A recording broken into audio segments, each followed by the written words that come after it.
سڵاو لە خوشکان و برین هیوادارم هەمووتان باش بن. زۆر سوپاس بۆ کەسانی کە لە باشوور و لە باکوورەوە ساڵن چوون یارمەتی ڕۆژاوایانداوە.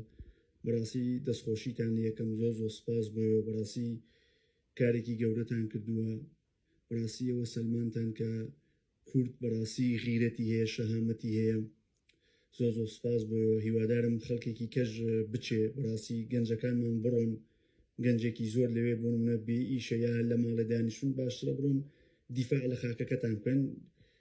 دیفاع لە ڕێی دینیشەوە هیچ مشکلەیەک نییە، چونکە دوژمن دایەتی بەسەرێمەیە تۆ دیفاعەکەی، ئەوە حەقی خۆتانە تێگەیشتی.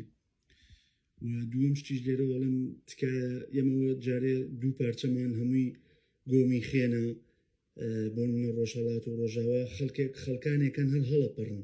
من نازانم سوودی هەڵپەڕین چییە. تکاتان لێ یەکەم یەکێ لە هۆکارەکانی کە کورد نەبووە بە وڵات ئەم هەڵپەڕینەیە تێگەیشتی. کاکە ناڵم هەڵنەپەڕن.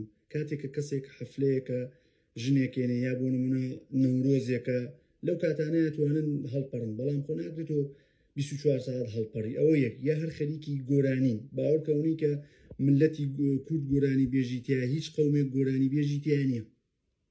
کات زۆر مویمە. ئەو کاتە ژیان ئەوەیە کاتان بە فیڕۆ مەدەن تێگەیشتی. تکاتان لێ یەکەم کاتان بە فیڕۆ مەدەن.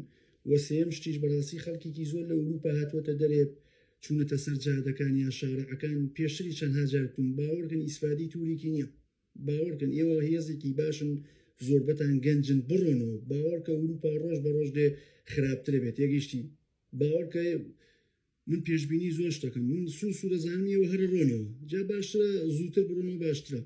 هیچ خاکێکیش بەقەت خاکی کوردستان پیرۆز نییە، بەڕەکەتدارە و خاکە تێگەیشتی. باوەڕکە ئەوروپا هەمووی خەفەتە تێگەیشتی، هەمووی ئیسترێسە. من کاتێک کە لە ڕۆژهەڵات من باوەڕکە معدەل پێیەکەنیم تێگەیشتی، بەس لێرە کووا پێکەنی نەماوە. ئەسن ئۆتۆمۆسفێری جەوی کوردستان لەگەڵ هەموو وڵاتێ فەرقەکە. باوەڕکە یعنی ئەڵەی پارچەیەک لە بەهەشتە لەسەر عەرزە تێگەیشتن. خۆشەویستان بەڕاستی میلەتی کورد قەدری خاک و نیشتیمانی خۆی بزانێ و ئەو کەسانی کە لە کوردستانیشن قەت لە مێشکایی نەدا بێن بۆ ئێرە. باوەڕکە لەن لەم کاتەیە ئوروپا بۆتە جەحەنەم تێگەیشتی. باوەڕکە حەزیان بە پەنابەر نەماوە. خواخۆیانە تۆ شتێ بکەی بەهانەیەکیان بەدەستەوە بدەی بنێرنەوە تێگەیشتی. نەماوە. وەک چۆن 2015 لاشاوێکی زۆر هات، ئەم 2023 لاشاوێکی زۆر هات تێگەیشتی. بەس بۆ ئەڵمانیا 3,600,000 کەس چوون، وڵاتەکانی کە شارێکی ملیۆنێ. ئەوروپا فولی فول بووە تێگەیشتی. هەر دەقەیەکە چێ دەرێ باوەڕکە ترافیکە ڕێ نییە بڕۆی. مەساحەیەکی بچووکیانێت تێگەیشتی. گاڵتەنی لە هەمووی جیانەوە بێ بۆ دووسێ وڵات. باوەڕکە 10 ساڵەوە 20 ساڵەوە پێش ئەوروپا پڕ بووە. زۆر بێزارن لە پەنابەر تێگەیشتی. هەموو ڕۆژێ قانونی ناخۆش دەرەکەن زدی پەنابەر. جا بەڕاستی لە کوردستان بمێنەوە ئێوەش سەرکەوتووە بن تێگەیشتی. وەتکاتان لێ یەکەم واز لە هەڵپەڕین بێنن، واز لە گۆرانی بێنن تێگەیشتی. کاتەکەتان بە فیڕۆ مەدەن. بەڕاستی ئەو کەسانی کە لە ئوروپان بەڕاستیە بێ هەر هەمووی بڕۆنەوە. کەسانێک کە بەڕاستی کێشەیەکی گەورەیانە بێ یا هەتیو بێ ئەنا هەر هەمووی بڕۆنەوە تێگەیشتی. ئەگە بەڕاستی ئەو کورد پەروەرن کوردایەتی بەوە ناڵن تۆ بڕۆیە سەر جادە. باوەڕکەوە تۆ کوردنی تێگەیشتی.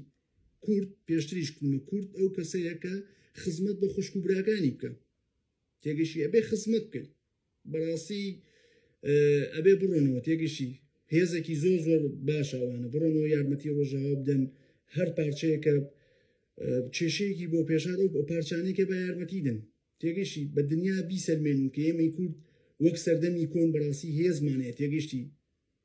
کورد شارستانی فێرنەتەوەکانی کە کردووە تێگەیشتی. ئەگەر ئێمە لە ناویەکە باش بین و یەکتریمان خۆش بێ و یارمەتی دەری یەکتری بین، باوەڕکە هیچ کەسێکی هێزی کوردی نییە تێگەیشتی. جات کاتان لێ یەکەم تۆزێ ئۆپن ماین بن بیر بکەنەوە لە ساڵی 2026 تۆزێ ئەم کولتورە سەقەتانش با لە کووردا نەمێنێ. زۆر کولتوری سەقەتمانەیە بەڕاستی حەز ناکەم لێرەوە باسیکەم. پێشتر چەندها جار باسم کردووە. با ئێمەش پێش بکەین پێشەکەوین. بەڕاستی شتەکە قورس نییە. بەس یەک شتیەوە ئێوە ئیتحادتانە بێت تێگەیشتی. متحید بن. لە هیوادارم هەمووتان لە خێر و بەرەکەتدا بن لە ناوی یەشوعی مەسیح. ئامین.